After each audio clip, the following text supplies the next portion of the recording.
आषाढी एकादशीच्या पवित्र निमित्ताने आम्ही सर्व मित्रमंडळी विठुरायाच्या दर्शनासाठी पंढरपूरकडे निघालो. विठ्ठल विठ्ठल या नामगजरात सुरू झालेला हा प्रवास मनाला वेगळाच आनंद देणारा होता. रस्त्यावर वारकऱ्यांची भक्ती, टाळ मृदुंगाचा गजर आणि विठू माऊलीवरील अपार श्रद्धा पाहून मन भरून आलं. ही फक्त यात्रा नसते, हा श्रद्धेचा, भक्तीचा आणि समाधानाचा अविस्मरणीय प्रवास आहे. पंढरपूरमध्ये पोहोचल्यावर सर्वप्रथम पवित्र चंद्रभागा नदीत स्नान करून मन आणि तन दोन्ही पावन झाल्यासारखं वाटलं. कपाळी विठुरायाचा पवित्र टिळा लावला. नंतर सर्वांनी फोटो सेशन केलं. यावर्षी मात्र वारकऱ्यांची रेकॉर्ड ब्रेक गर्दी होती.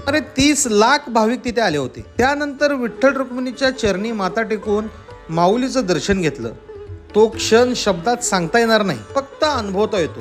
कळस दर्शनानंतर आम्ही ज्ञानेश्वर माऊलींच्या पालखीचं दर्शन घेतलं. सर्व दर्शनानंतर आम्ही सर्व मित्रमंडळी एकत्र बसून साधं पण अतिशय रुचकर असं वारकरी जेवण केलं. आनंदाने परतीचा प्रवास केला.